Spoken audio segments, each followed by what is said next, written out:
Hey, what's up? It's Keith of TheGameImpulse here, and I'm going to do a review of a game that came out in fall of 2012. This game is Hitman Absolution. For those of you who haven't played, many of the Hitman games are largely stealth-based games, and this game's no different. If you played Blood Money or Contracts, this game plays a lot of the same, but it's not your stereotypical stealth-based game. A lot of the gameplay is you can kind of go and assassinate people or get your objective however you want.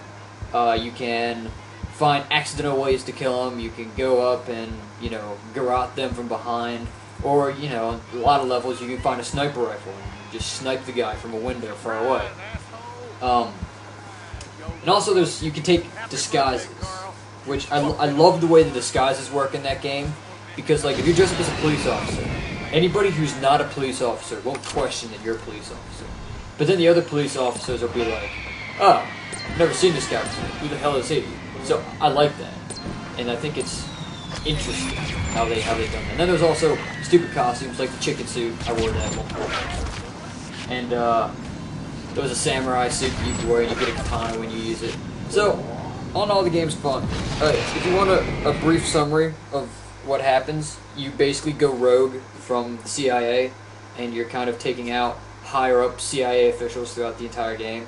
And it's a good story. I like the story. It's not the most deep story, but then I wouldn't expect that from a Hitman game. It's, a Hitman story. Part of things like the levels, all the levels are divided up into two or three sections, where you get a score up to a certain point, and then it resets, and you get another score up to the next point, and then it resets, and then you get your total, and then it'll also tell you, the average in America and the average in the world, and then it'll tell you, your friend got this high. And so, it's a little bit of a challenge to get a little bit of a better score. One of the other cool things about this game was the scoring system's really, really deep. How they kind of think about everything. So, the one thing is that you can go in and you can, when you subdue somebody, where you choke them out, you'll lose 130 points. But then if you hide their body, you'll get the 130 points back. So it kind of balances it out. Whereas if you kill somebody, you'll lose probably 250 points, and then you'll still get 130 back for hiding it. So killing people, you'll probably lose more points than you would just subduing people. And then finding signature ways of killing people, getting an accidental death, silent assassin bonus, hidden, if you hide the body you get a bonus. There's just all kinds of little things you can hide, you can do to get little extra bonuses. You get usually 8,000 points for just doing the base game objective. The other thing is you have so many choices of how you can kill people. In the second level, where you can kind of have freedom on what you can do. I counted. There's 12 ways that you can kill this guy who's the king of Chinatown. You can shoot him, garrote him, snipe him. Yes, you can. There's 3 ways to poison him. You can drop shit on him. You can pretend to be his drug dealer and kill him that way. You can poison somebody else and get them to kill him. There's and that's with every level. Every level, there's usually at least, I'd say, 2 or 3 ways that you can kill every target. And then a lot of times you don't just have one target. In the one level, Attack of the Saints, there's 7 targets that you have to go through throughout the entire level. And then, it's all about trying to find interesting ways of killing them. And I think that just makes this game a great experience.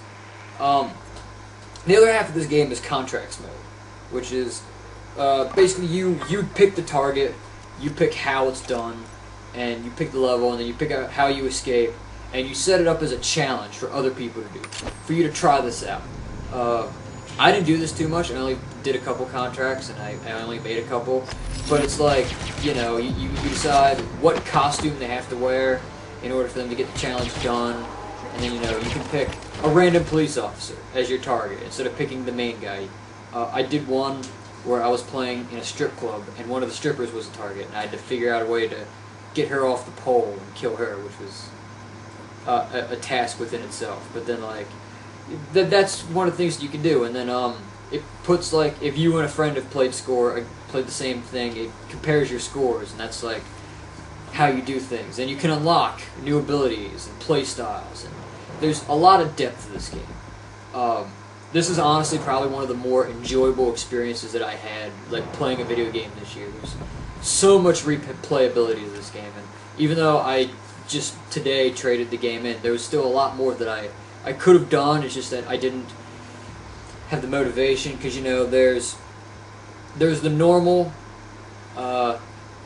difficulty where you get tips, and then it goes up to purist, where you don't get any tips, and you have to like fight for every inch of making it through a level. And I was just like, I'm not that good to try to do that.